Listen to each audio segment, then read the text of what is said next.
اس کہانی کی شروعات میں ہمیں ایک سائنسدان ہیریسن دکھایا جاتا ہے جو ہیئر کیو کمپنی سے بھاگ رہا ہوتا ہے کیونکہ ہیئر کیو اسے پکڑ کر اس پر تجربات کرنا چاہتی ہے، اسی لیے سب لوگ اس کا پیچھا کر رہے ہوتے ہیں۔ ہیریسن بھاگتے ہوئے ایک آبشار کے کنارے پہنچتا ہے۔ وہ ان لوگوں کے ہاتھ نہیں آنا چاہتا، اس لیے وہ آبشار سے چھلانگ لگا دیتا ہے جس سے سب کو لگتا ہے کہ وہ مر گیا ہے۔ پھر ہمیں ہیریسن کی بیوی شیلی اور اس کا بیٹا ایڈم دکھائی دیتے ہیں جو ہیریسن کو بہت یاد کرتے ہیں۔ 12 سال بعد ہمیں ایڈم دکھایا جاتا ہے جو اب بڑا ہو چکا ہے۔ وہ ایک بہت سادہ لڑکا ہے، اسی لیے ٹونی اور اس کے 2 دوست ہمیشہ اسے تنگ کرتے ہیں۔ آج انہوں نے ایڈم کے بالوں میں بہت سارا چیونگم لگا دیا۔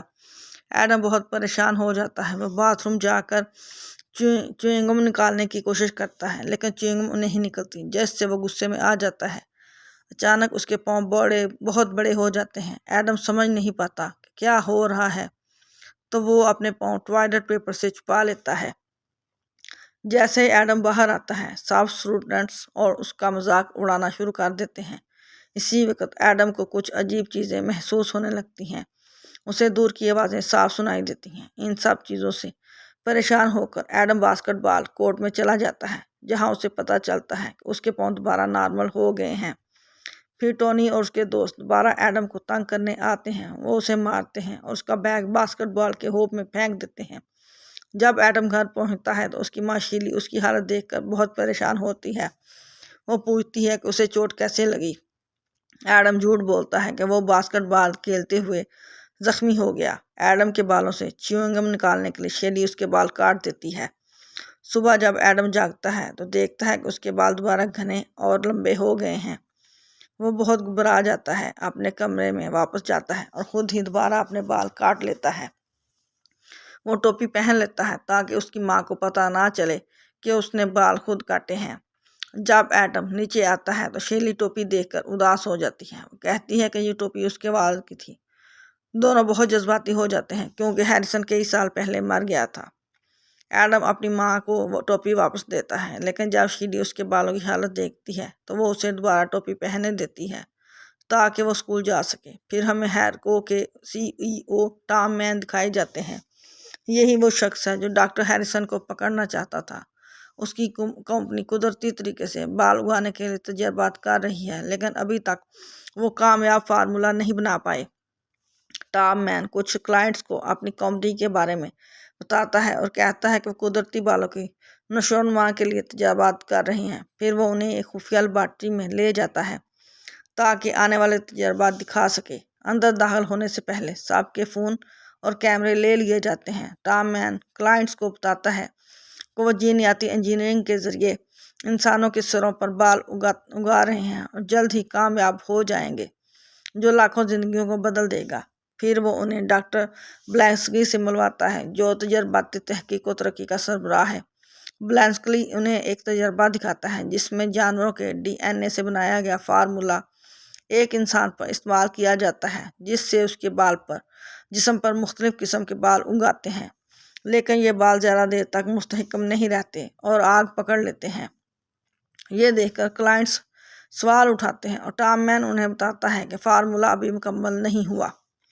دوسری طرف ہم دیکھتے ہیں کہ پرنسپل ٹونی اور اس کے دوستوں کو اسکول سے کچھ دن کے لیے معطل کر دیتا ہے کیونکہ انہوں نے ایڈم کا بیگ باسکٹ بال کے ہوپ میں پھینکا تھا۔ پرنسپل ایڈم کو اس کا بیگ واپس دیتا ہے اور کہتا ہے کہ اسکول میں ٹوپی پہننے کی اجازت نہیں ہے۔ جب ایڈم اپنی کمپنی ٹوپی اتارتا ہے تو دیکھتا ہے کہ اس کے بال دوبارہ لمبے اور گھنے ہو گئے ہیں۔ اسکول کے بعد جب ایڈم گھر جا رہا ہوتا ہے تو ٹونی اور اس کے دوست دوبارہ اسے تنگ کرنے آ جاتے ہیں کیونکہ انہیں ایڈم کی وجہ سے معطل کیا گیا تھا۔ وہ اس کی ٹوپی چھین لیتے ہیں اور پھاڑنے لگتے ہیں جس سے ایڈم بہت غصے میں آ جاتا ہے کیونکہ یہ ٹوپی اس کے والد کی تھی۔ وہ ٹونی کو دھکا دیتا ہے، ٹوپی لیتا ہے اور بھاگ جاتا ہے۔ وہ سیدھا گھر پہنچتا ہے لیکن ٹونی اور اس کے دوست اس کے گھر کے باہر آ کر اسے دوبارہ تنگ کرنے لگتے ہیں۔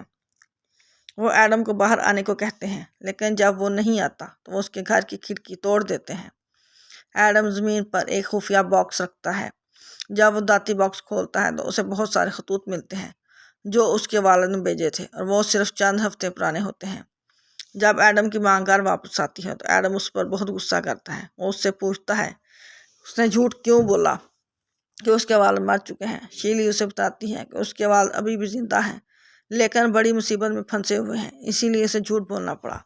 اسے اس پر بھروسہ کرنا چاہیے، لیکن ایڈم اس کی بات نہیں سنتا اور الزام لگاتا ہے کہ اس نے ساری زندگی جھوٹ بولا۔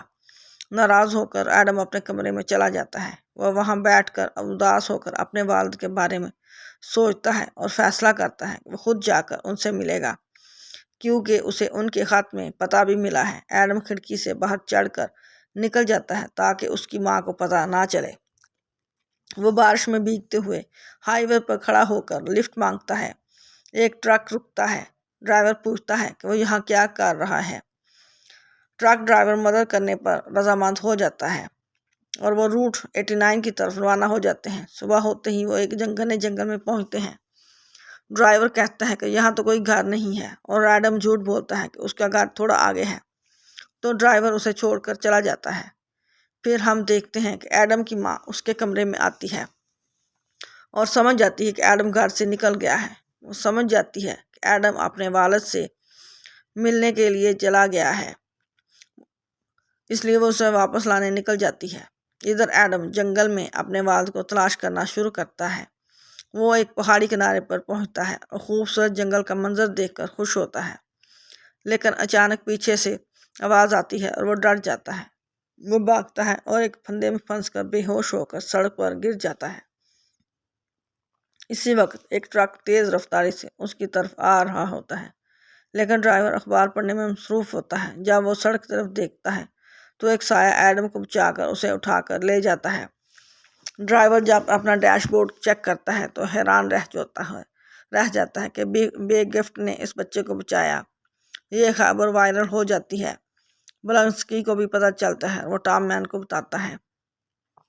جب ٹام مین ویڈیو دیکھتا ہے تو سمجھ جاتا ہے کہ بیگ گفٹ دراصل ڈاکٹر ہیریسن ہی ہے۔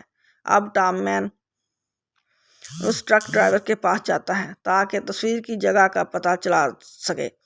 ڈرائیور انہیں مقام پر لے جاتا ہے اور جب ٹام مین اس جگہ کی جانچ کرتا ہے تو اسے ایڈم کا بیگ ملتا ہے جو اس وقت گر گیا تھا جب ایڈم گرا تھا۔ ایڈم کے بیگ سے ایسٹ مین کو اس کا گھر کا پتہ ملتا ہے۔ وہ اپنے آدمی وہاں بھیجتا ہے لیکن گھر پر کوئی نہیں ہوتا، تو ایسٹ مین کے آدمی گھر کا دروازہ توڑ دیتے ہیں۔ تلاشی کے دوران انہیں ڈاکٹر ہیریسن کی خاندانی تصاویر ملتی ہیں، جس سے تصدیق ہو جاتی ہے کہ جس لڑکے کو بے گفٹ نے بچایا وہ ہیریسن کا بیٹا ہے۔ جب ایڈم کو ہوش آتا ہے تو وہ بے گفٹ کو اپنے سامنے دیکھتا ہے اور بہت ڈر جاتا ہے، لیکن بے گفٹ اسے بتاتا ہے کہ وہ اس کا باپ ہے۔ ایڈم یقین نہیں کرتا اور سمجھتا ہے کہ اس نے اس کے والد کو مار دیا، تو بے گفٹ اسے پرسکون کرتا ہے، تصاویر دکھاتا ہے اور کہتا ہے یہ تم، میں اور تمہاری ماں ہیں۔ ایڈم اپنے والد سے پوچھتا ہے کیا آپ ہمیں اس لیے چھوڑ گئے کیونکہ آپ بے گفٹ بن گئے؟ ڈاکٹر ہیریسن کہتے ہیں بالکل نہیں، میں یہاں چھپا ہوا ہوں کیونکہ ہیر کو مجھے لیبارٹری کا چوہا بنانا چاہتی ہیں۔ پھر وہ ایڈم سے پوچھتا ہے کہ کیا اس کی ماں جانتی ہے کہ وہ یہاں ہے؟ ایڈم کہتا ہے کہ اس کی ماں نے ساری زندگی جھوٹ بولا اس لیے وہ بھاگ آیا۔ ہیریسن کہتا ہے تم نے بہت بڑی غلطی کی، اس سے بہت مصیبت آ سکتی ہے کیونکہ وہ لوگ تمہیں نقصان پہنچا سکتے ہیں تاکہ مجھے پکڑ سکیں۔ ادھر ہم دیکھتے ہیں کہ راستے میں ایڈم کی ماں کو ٹام مین کے آدمی اغوا کر لیتے ہیں تاکہ وہ ہیریسن کو تلاش کرنے کے لیے اسے استعمال کر سکیں۔ ایڈم بہت پریشان ہوتا ہے کیونکہ اسے لگتا ہے کہ وہ بھی بے گفٹ بن جائے گا، لیکن اس کے والد اسے بتاتے ہیں کہ بے گفٹ ہونا اتنا برا نہیں ہے کیونکہ اس سے اسے بہت سی طاقتیں ملی ہیں، لیکن وہ اپنے والد جیسا نہیں ہے کیونکہ اس کا سارا جسم لمبے بالوں سے ڈھکا ہوا نہیں ہے۔ وہ ایڈم کو یہ بھی بتاتے ہیں کہ جب وہ سڑک پر گرا تھا تو اس کا پاؤں بری طرح زخمی ہو گیا تھا، لیکن اس نے اسے اپنی شفا دینے کی طاقت سے ٹھیک کر لیا۔ ایڈم یہ جان کر بہت خوش ہوتا ہے کہ اس کے والد کے پاس سپر پاورز ہیں۔ پھر ہیریسن اسے جنگل کی سیر کراتا ہے اور اپنی طاقتوں کو قابو میں رکھنا سکھاتا ہے۔ ایڈم سیکھتا ہے کہ کیسے دور کی آوازیں سنتی ہیں اور انہیں تصور میں دیکھنا ہے۔ پھر ہیریسن اسے اور اس کے پاؤں کے بارے میں بتاتا ہے کہ چونکہ وہ بڑے ہیں اس لیے وہ بہت تیزی سے دوڑ سکتا ہے۔ ایڈم بہت تیزی سے دوڑنے لگتا ہے۔ پھر اس کا والد اسے ایک اور طاقت کے بارے میں بتاتا ہے جس کا اسے علم نہیں تھا۔ جانوروں سے باتیں کر سکتا ہے۔ ایڈم کوشش کرتا ہے لیکن جانوروں سے بات نہیں کر پاتا۔ تو اس کا والد کہتا ہے کہ جانوروں کی آوازیں سلو موشن میں سنو۔ پھر ایڈم ایک جانور سے بات کرتا ہے اور بہت خوش ہو جاتا ہے۔ ہیریسن پھر اسے اپنے تمام جانور دوستوں سے ملواتا ہے۔ ایڈم بلبر، ٹینا، ٹرپر، واچا اور اسٹینو سے مل کر بہت خوش ہوتا ہے۔ ان سب سے ملنے کے بعد وہ سب مل کر جنگل میں جاتے ہیں جہاں وہ شکاریوں کو بھگا دیتے ہیں۔ ایڈم اپنے والد کے ساتھ اچھا وقت گزارتا ہے جس سے وہ واقعی خوش ہوتا ہے، اس لیے وہ اپنے والد سے کہتا ہے کہ وہ اس کے ساتھ آ جائیں۔ ایڈیسن اسے بتاتا ہے کہ وہ ایسا نہیں کر سکتا کیونکہ اس کی موجودگی ایڈم اور اس کی ماں کو خطرے میں ڈال سکتی ہے۔ ایڈم اسے یقین دلاتا ہے کہ وہ کبھی بھی کسی کو نہیں بتائیں گے کہ وہ زندہ ہے۔ پھر ایڈیسن اپنی کہانی ایڈم کو سمجھانے کے لیے بتاتا ہے۔ وہ کہتا ہے، جب میں میڈیکل اسکول میں تھا تو میں نے اپنے بڑھتے ہوئے بالوں پر تحقیق کرنا شروع کی۔ میں نے اپنے خون میں ایک نایاب ڈی این اے دریافت کیا، لیکن جب تمان کو اس دریافت کے بارے میں پتہ چلا تو اس نے مجھے ایک ساتھ کام کرنے کی پیشکش کی، لیکن میں اس کے ارادوں پر یقین نہیں کرتا تھا، اس لیے میں نے اسے رد کر دیا۔ پھر اس نے میرا پورا لیب تباہ کر دیا اور تمہاری ماں کو دھمکایا، جس کے باعث مجھے دنیا سے غائب ہونا پڑا تاکہ میں تمہیں اور تمہاری ماں کو محفوظ رکھ سکوں۔ ایڈیسن کہتا ہے، اگر تمان کو ذرا سی بھی شک ہو گیا کہ میں زندہ ہوں تو وہ مجھے پکڑنے کے لیے کچھ بھی کرے گا۔ اسی دوران تمام ایڈم کو ماں سے معلومات نکالنے کی کوشش کرتا ہے، مگر وہ کچھ بھی نہیں بتاتی۔ ہیریسن کے ریکون دوست ٹریپر اور واچا یہ سب دیکھتے ہیں اور ڈاکٹر ہیریسن کو اطلاع دیتے ہیں۔ وہ اسے بتاتے ہیں کہ تمان نے ایڈم کی ماں کو اغوا کر لیا ہے اور اس کے آدمی پورے جنگل میں تلاش کر رہے ہیں۔ ڈاکٹر ہیریسن اس خبر سے بہت پریشان ہوتا ہے اور ایڈم سے کہتا ہے کہ اس نے اپنی ماں کو خطرے میں ڈال دیا ہے، اسے یہاں نہیں آنا چاہیے تھا۔ ایڈم اصرار کرتا ہے کہ وہ اسے بتا کر مسئلہ حل کر سکتا ہے کہ وہ جنگل میں کھو گیا تھا۔ ایڈیسن اسے روکنے کی کوشش کرتا ہے، مگر ایڈم دوڑتا ہوا تمان کے آدمیوں کے پاس جاتا ہے۔ وہ اسے پکڑ کر اس کی ماں کے قریب چھوڑ دیتے ہیں کیونکہ تمان چاہتا ہے کہ ایڈم اپنی ماں سے مل کر اسے ایڈیسن کے بارے میں بتائے، لیکن ایڈم بہت ہوشیار ہوتا ہے اور اپنی ماں کو غلط مقام بتا دیتا ہے۔ جب ایڈیسن اس کے آدمی وہاں پہنچتے ہیں وہ ایک آبشار میں پھنس جاتے ہیں۔ تمان بہت غصے میں آتا ہے، ایڈم کو پکڑتا ہے اور اسے گاڑی میں لے جاتا ہے۔ وہ ایڈم سے کہتا ہے، میں تمہیں آخری موقع دے رہا ہوں، مجھے بتاؤ تمہارے والد کہاں ہیں، لیکن ایڈم کچھ نہیں بتاتا۔ پھر ایڈیسن ایک منصوبہ بناتا ہے۔ وہ جنگل کے ایک حصے کو آگ لگا دیتا ہے اور ایڈم کو گاڑی میں بند کر کے اسے شعلوں کی طرف دھکیل دیتا ہے۔ ایڈم سانس لینے میں مشکل محسوس کرتا ہے اور بچنے کی کوشش کرتا ہے، لیکن وہ بے ہوش ہو جاتا ہے۔ یہ صورتحال بگ فوٹ کو اپنے بیٹے کی مدد کرنے پر مجبور کر دیتی ہے۔ وہ ایڈم کو باہر نکال کر بچاتا ہے، لیکن وہ تمان کے جال میں پھنس جاتے ہیں۔ تمان بگ فوٹ کو بے ہوش کر دیتا ہے۔ ایڈم اپنے والد کو اٹھانے کی کوشش کرتا ہے، لیکن اس وقت ایک درخت ان کے اوپر گرنے لگتا ہے۔ بلبر ریچھ آتا ہے اور ایڈم کو بچا لیتا ہے۔ وہ ایڈیسن کو بچانے کے لیے جاتا ہے، مگر تمان دونوں کو پکڑ لیتا ہے۔ جب ایڈم ہوش میں آتا ہے تو وہ سب کو بتاتا ہے کہ اس کے پاس اپنے والد کو بچانے کا ایک منصوبہ ہے، مگر کوئی بھی جانور مدد کرنے کے لیے تیار نہیں ہوتا کیونکہ وہ سمجھتے ہیں کہ انسان کبھی نہیں جیت سکتے۔ ایڈم پھر انہیں کہتا ہے، اگر تم میں سے کوئی بھی میری جگہ ہوتا تو میرا والد تمہیں ضرور بچا لیتا۔ یہ سن کر تمام جانوروں کو مدد کرنے کا فیصلہ کرتے ہیں۔ وہ اس ہوٹل تک پہنچتے ہیں جہاں تمان کے آدمی ٹھہرے ہوئے ہیں۔ وہ کمپنی جانے لگتے ہیں تو ایڈم اور جانوروں نے ایک گاڑی پر چڑھ کر ان کا پیچھا کرنا شروع کر دیا۔ اسی دوران تمان ڈاکٹر ہیریسن کا سامنا کرتا ہے اور اسے ملامت کرنے لگتا ہے۔ ڈاکٹر ہیریسن بہت غصے میں آ جاتا ہے اور چیزیں تباہ کرنا شروع کر دیتا ہے۔ تمان اسے دھمکی دیتا ہے، اگر تم ہمارے ساتھ تعاون نہیں کرو گے تو میں تمہاری فیملی کو ختم کر دوں گا۔